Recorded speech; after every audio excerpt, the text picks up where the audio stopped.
You're traveling through another dimension. A dimension not only of sight and sound, but of mind.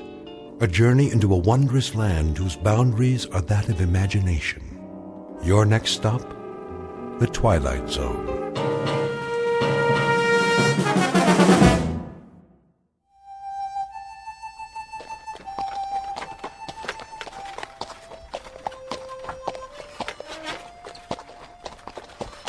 How much longer, Chris? Not long. We'll stop soon as we find a place. Where? Look around. We saw the last shade 2 days ago. That's a buzzard up there circling the wagons, and it's been following us since dawn. It's waiting for the next one to die. How's the boy? Still burning up with fever. He can't take any more. All right, honey. Hold up! Whoa! Oh! Hold! We'll stop here for a few minutes.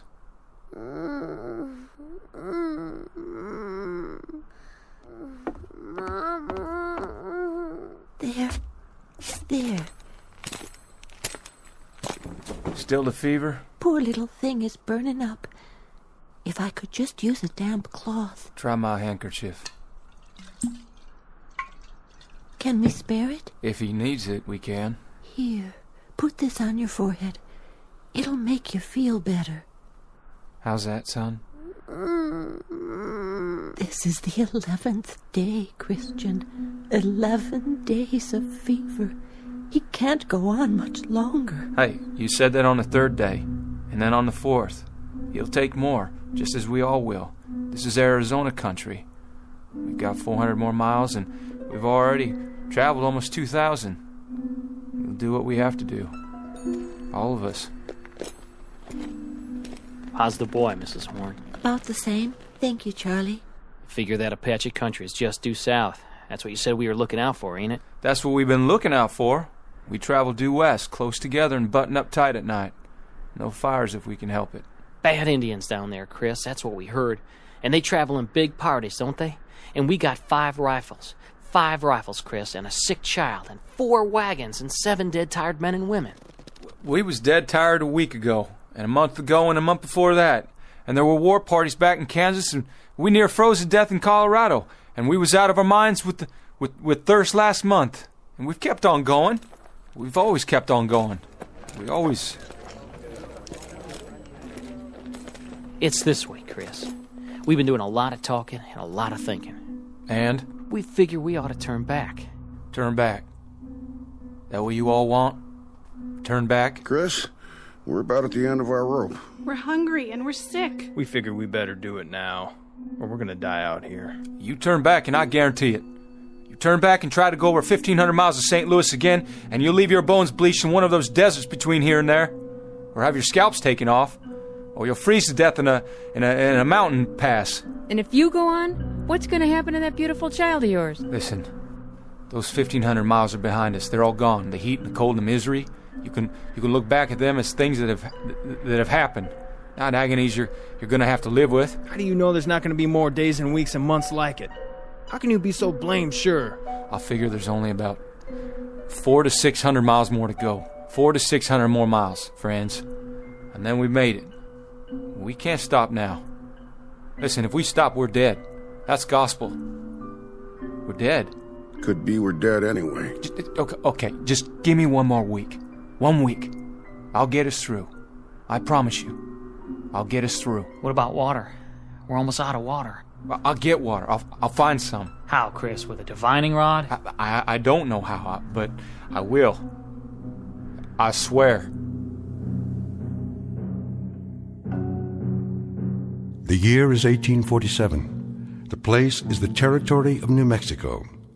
The people are a tiny handful of men and women with a dream. 11 months ago, they started out from Ohio and headed west. Someone told them about a place called California, about a warm sun and a blue sky, about rich land and fresh air. And at this moment, almost a year later, they have seen nothing but cold, heat exhaustion, hunger, and sickness. The men and their families are now one with the animals and the wagons and the landscape, and they stare straight ahead, numb and glassy-eyed.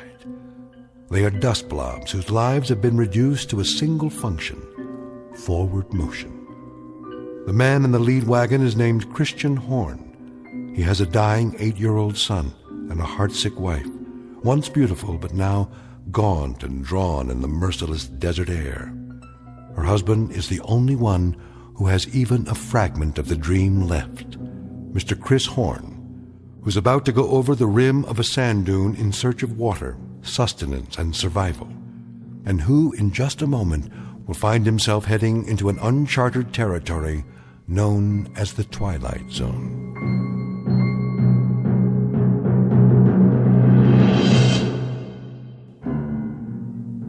And now, back to our story from the Twilight Zone, 100 Yards Over the Rim, starring Jim Caviezel, with Stacy Keach as your narrator.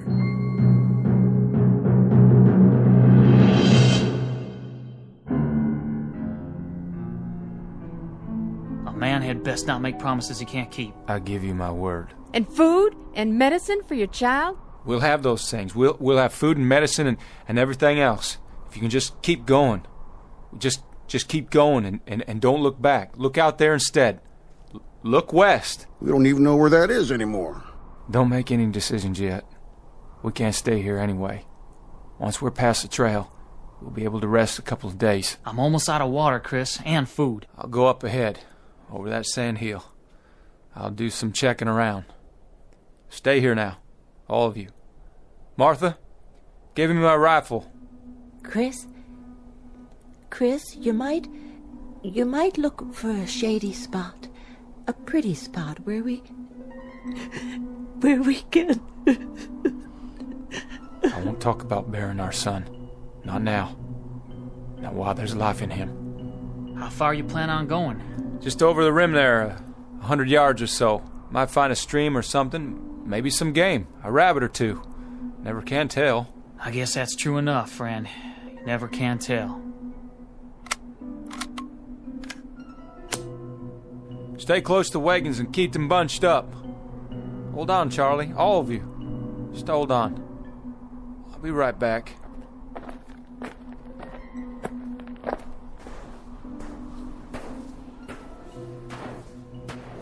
What in God's name?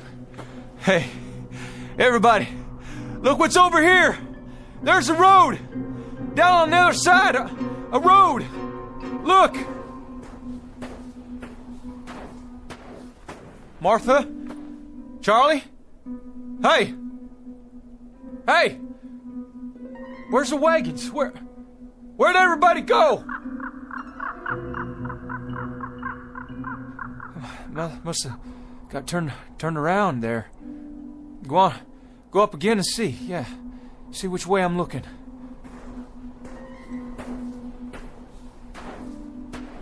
What's going on? What in devil's name is going on here? Road's hard. And black. What the? What these poles doing here? All these wires?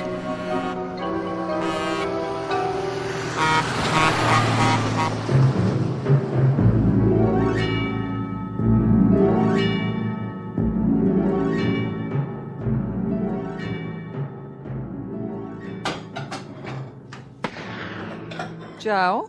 Yeah? What was that? Backfire. What? Truck backfired. Oh, you sure? I thought I heard a gun go off. Not likely. Might be one of those local boys shooting your sign. Well, if it was, I'll get the sheriff out here, but that didn't sound like any 22 to me. Look, Joe. Who's that? Some guy with a rifle. Go in the other room. But, Joe... I said get in back. I'll take care of it.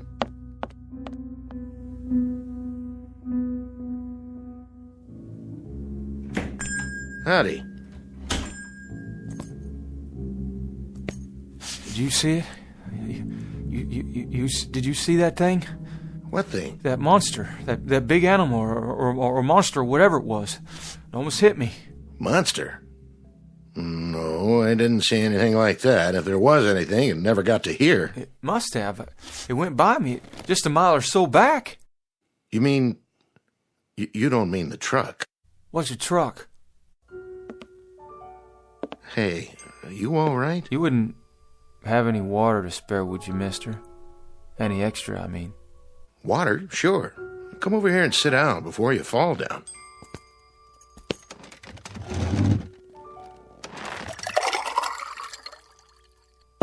There you go. Is all this for me? Sure. On the house. Well, thank you kindly.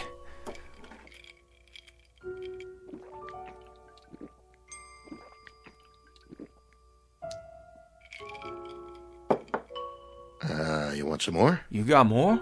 Sure do.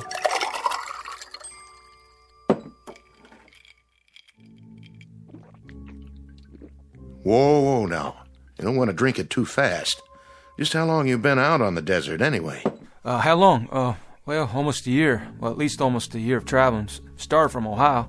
I had 6 wagons to start with. One of them was burned by Indians, and one turned back. Indians? Wagons? What are you talking about? Say, mister, what happened to your arm? You're bleeding. Oh, yeah, I am. Well, I guess I did it to myself when that thing come at me. I rolled out of the way. Thought it was a mirage, then the gun went off. Just a flesh wound, though. Not too deep. I'll have Mary Lou look at it. She's my wife. She used to be a nurse's aide. Mary Lou? Everything okay, Joe? The fella here, he shot himself in the arm. He did? By accident, he says. You want to take a look at it? Why, sure. I'll get some bandages out. Hand me a clean towel, will you, Joe? Sure thing. Got the first aid kit right here under the counter. I'll just set your gun over here. Oh, well, thank you kindly. Well, careful with it now. That's a real old-timer. Antique piece, isn't it? No, bought it new before we started out, but she's been used a lot, I guess. We're running low on bullets. I don't suppose you've got any ammunition around here? Oh, no. We don't carry anything like that. This isn't a hunting area. What about Indians? The south of here's Apache country, isn't it? Why, sure. Well, sure, but there aren't any Indians nowadays.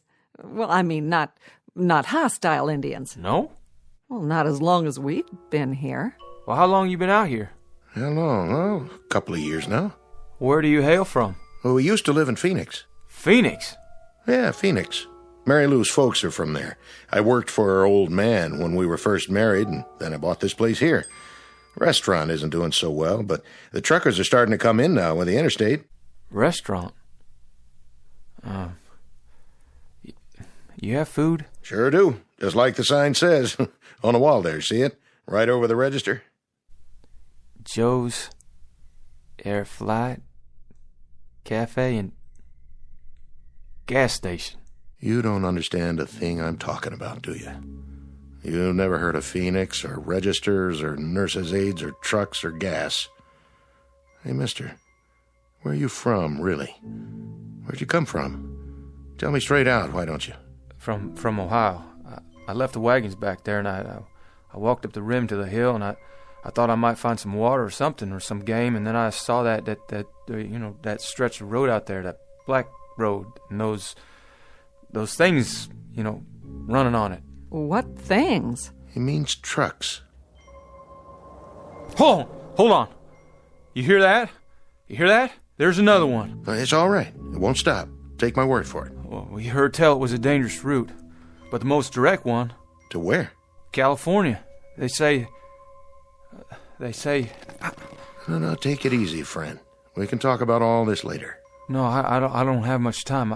I promised him I'd be right back. There you go. Your arm's all cleaned up with a bandage on it. I even made you a sling, see? Oh, much obliged. Just try to keep it clean now. I'll give you a roll of gauze and some tape. You're a nurse? Are you the doctor? Me? I just sling hash and pump gas. Take 2 of these. Drink a little water to get them down. What are they? They're antibiotic tablets. They ought to keep away any infection. Where do you get this? Well, at the drugstore. Of course, you're supposed to have a prescription, but these won't do you any harm. How do you feel? Could I?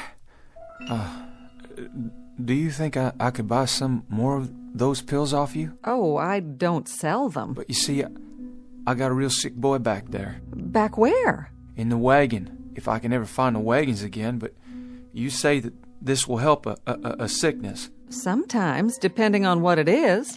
How about a fever and a bad cough? It's worth a try. You've got a family? There was 3 wagons of us. But when I turned around to look back down, they'd gone.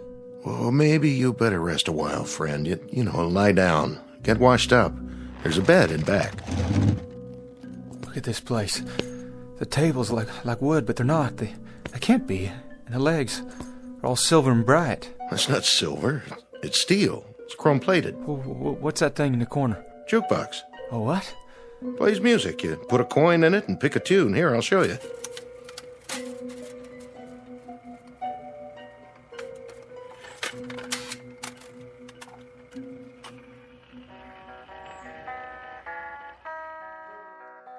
Hey, where's that coming from? From inside. Didn't you ever see one of these before? You got a man inside? Playing his guitar on my account? You let him out of there right now. Turn it off, Joe. There, that's better. It was a bad idea. All these things. Where am I? What is this place? Come with me. I'll show you where to wash up. Wait a minute. That picture. Where'd you get it? The calendar? Pioneer West Insurance Company. That's a picture of my covered wagon. Look just like my wagon. Oh, well, that's just an old lithograph. The date. That can't be right. It says April. But the year's all wrong. This is the year of our Lord, 1847. But this calendar says it's not even the same century. Oh, my dear God. How could that be? Easy now. What's going on here? Who are you people? Where am I?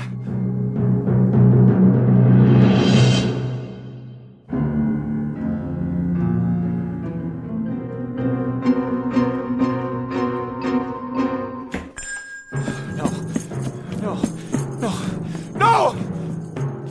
You better stop him, Joe. He'll get himself killed.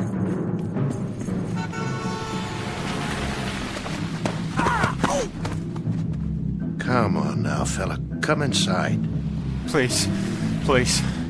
Somebody tell me where I am.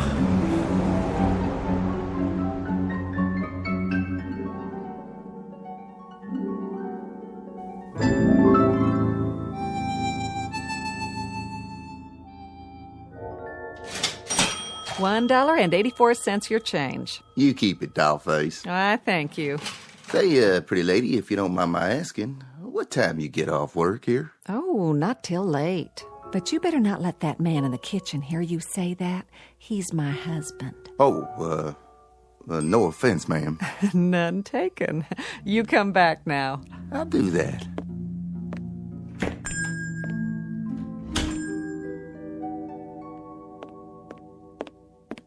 Doctor still in back? He is. Been a while now. I made a club sandwich for the fella. You think you want some soup, too? Well, you better ask Doc first.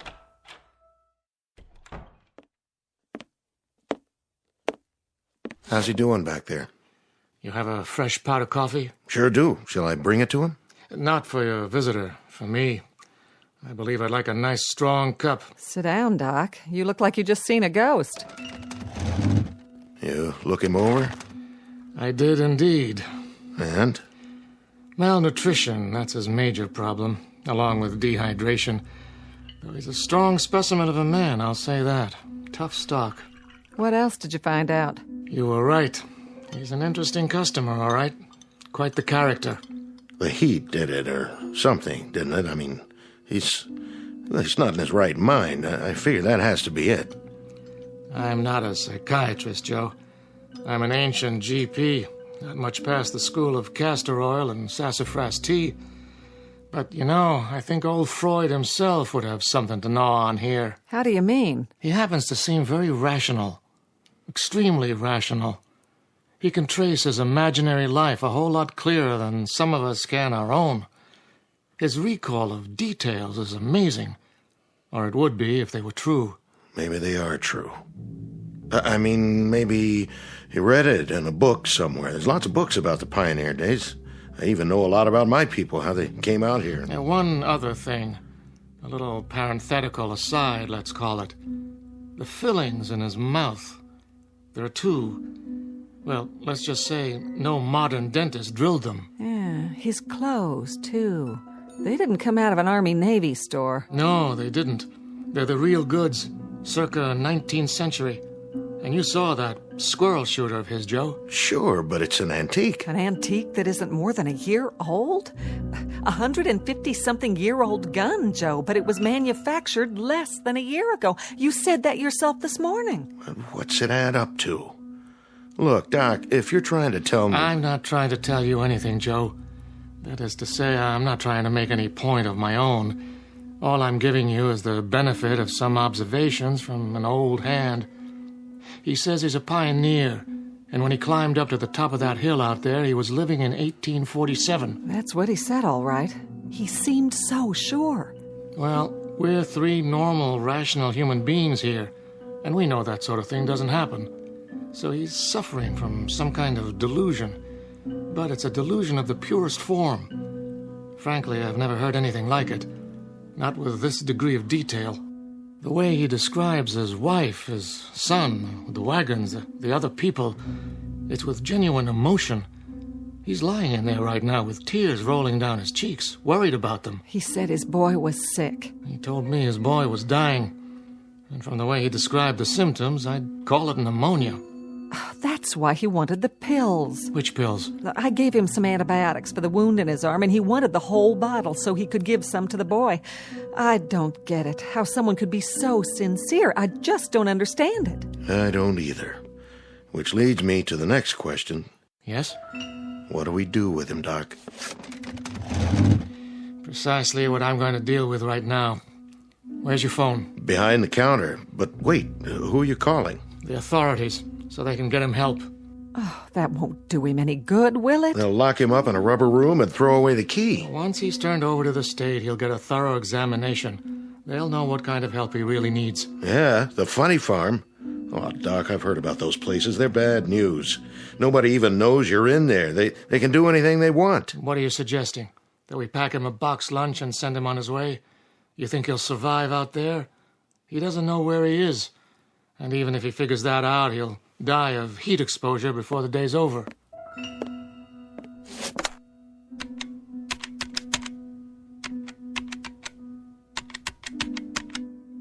I want the sheriff's office, please. Oh, it just doesn't seem right. Yes, is the sheriff there? Oh, in his car? Well, that's even better. Can you radio him to get over to Joe's Diner as fast as he can?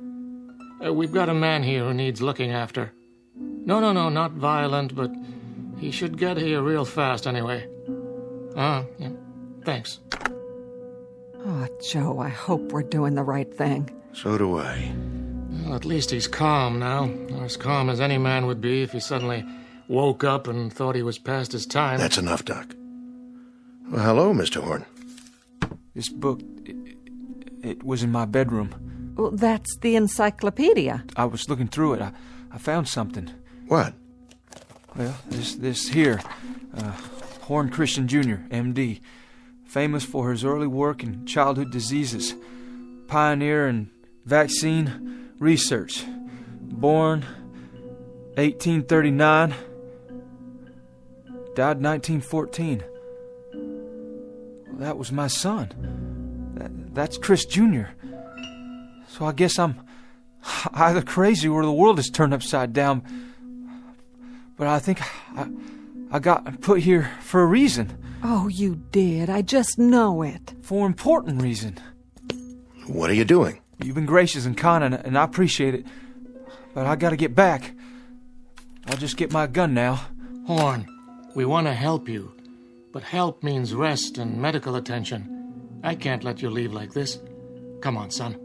Come over here and sit down. I've called for the authorities. The authorities? Well, listen, I don't know who they might be, but I've got no time to wait and find out. Horn, please. Hey, don't don't go trying to stop me now. I know my purpose. I'm going to finish it. Or my life don't add up to much. Listen to us. Please, Mr. Horn. You take your hands off my gun, mister. You okay, Mary Lou? Oh, I'm fine. The gun just went off when he took it. And blew out my plate glass window. Horn! Horn, come back!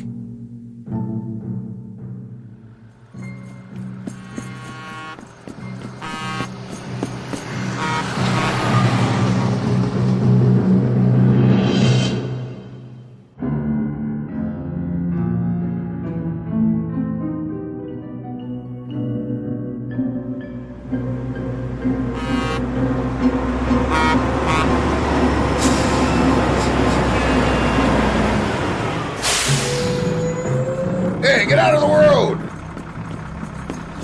Oh, I'm sorry, mister. What's the matter with you? Horn, wait up! Are you all right? Those people, they're trying to stop me. Yeah? Where you going? I have to get back to the Arizona territory. You do? Well, that's an easy one. Don't just stand there. Get in.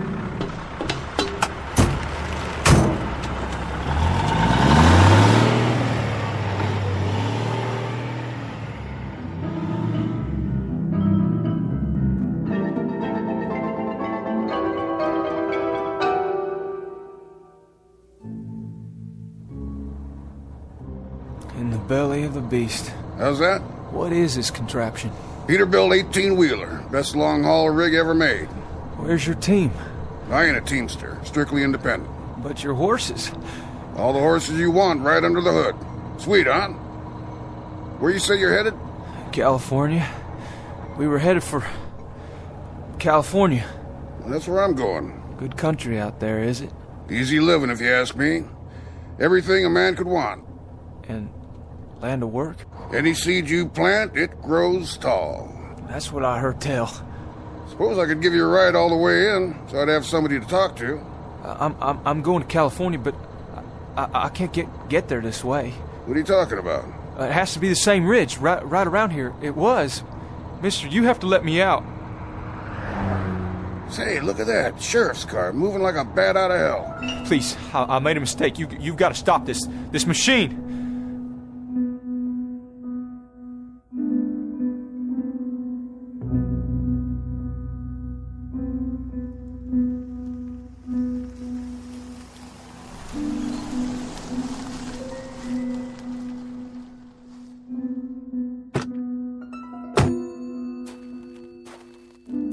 Hello, Doc.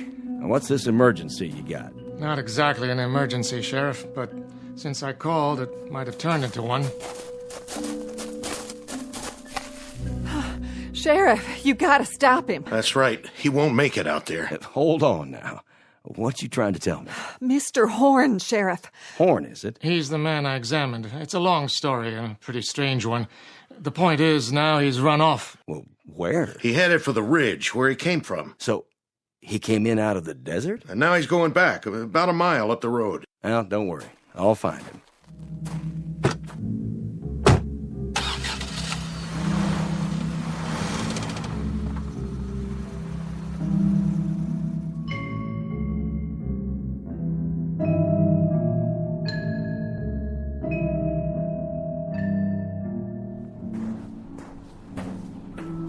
Gotta make it.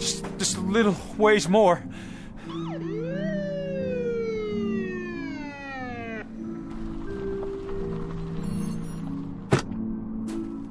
You there! Hold it! No, you don't. Not now. Drop the gun, son. I said, drop the gun. All right, now come on down real slow. The pills. I dropped the pills. That's it. Now put your hands in the air. Got it. I said halt. Halt, son, or I'll shoot.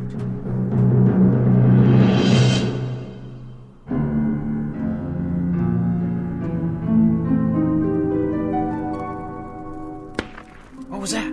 Sounded like a shot. Maybe Chris got himself a rabbit. But he ain't even had time to get up the ridge yet. Martha! Forget something, Christian? Martha, what happened? Where'd you go? Where did we go? What do you mean, Chris? Where could we have gone? When I looked down, I couldn't see you. Or the wagons. When? You haven't had time to go anywhere. Martha, I don't understand what you're saying, but I'm truly glad to see you. All this time. All what time? So much happened. First I fell and, well, somehow I shot myself and... It doesn't matter. I have so much to tell you. But how could you? Chris, honey, you just left a second ago. What did you forget? Forget? And what's that in your hand? Oh, that's a medicine. Medicine? Where did you get it? Never mind. Oh, Lord. Give him some water. Give him 2 of these. I think it may save his life, Martha. I see. As you say, then. Chris? Charlie. Short trip. Was it? Nothing much on the other side, I guess. You'd be surprised, Charlie. You'd be mighty surprised. There was a whole lot to be seen at that rim. A whole new land. And you know something else, Charlie? Us. People like us. We're the ones responsible. That's the truth. People like us. What's Orrin talking about? Listen, he's saying something. He wouldn't talk like that unless it was important. There'll be a highway. And machines. And a whole new land. And we're the ones who began it. What are you saying, Chris? Where'd you see all that? Up on the rim. It was all laid out before me like the New Jerusalem. Wide, hard roads, all black, with no holes in them. And machines and... I gotta see for myself. Me too. Let's go. Up the ridge, he says.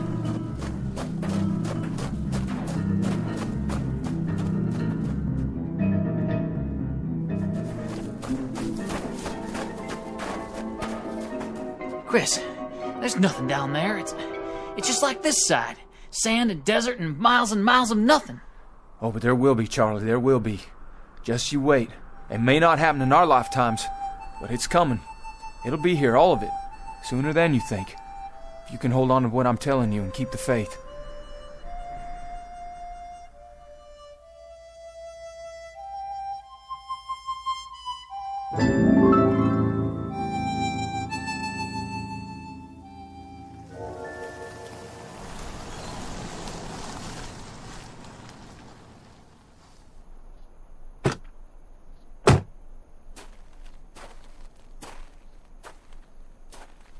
You didn't get him, Sheriff. I saw him all right, but I couldn't get him to stop.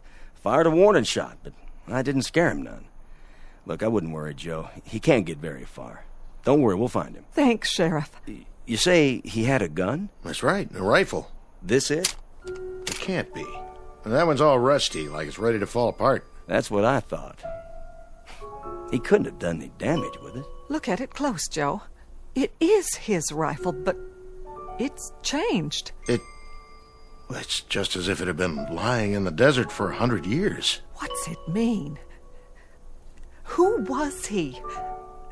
Where did he really come from? I think he went back to wherever he did come from. But to where, Joe? Back to where he should be. Back to where he can make certain that the things it said in that book can happen. Back to a wagon train heading west to California on a spring day in 1847.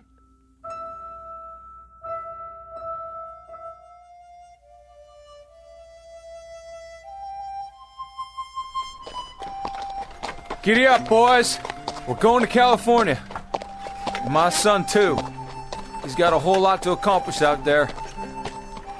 A whole lot.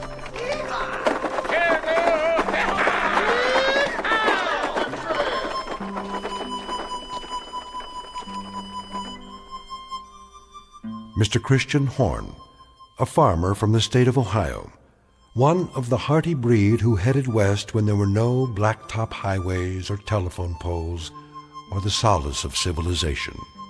Mr. Christian Horn and family and their traveling companions, heading west after a brief detour through the Twilight Zone.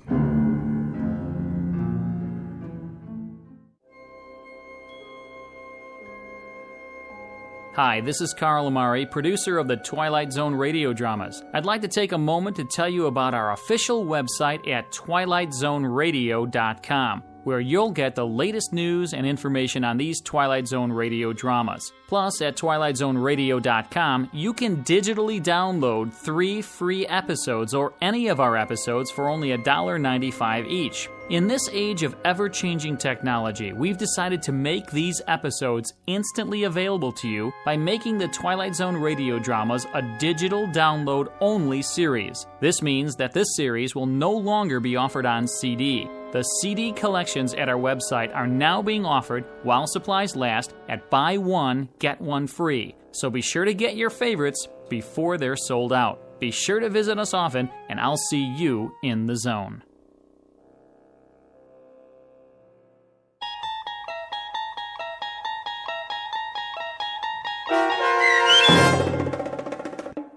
A 100 Yards Over the Rim, starring Jim Caviezel, with Stacy Keach as your narrator, was adapted for radio by Dennis Etchison and based on a script by Rod Serling. Heard in the cast were Peggy Roeder, Rick Peoples, David Darlow, Doug James, Peter DeFaria, Rich Kominick, Meg Thalken, Zach Gray, Carl Amari, Roger Wolski, Diane Trice, and Irene Olson. To learn more about the Twilight Zone radio dramas and to obtain audio cassettes and CDs of these programs, visit our website at twilightzoneradio.com. This copyrighted radio series is produced and directed by Carl Amari and Roger Wolski for Falcon Picture Group. Doug James speaking.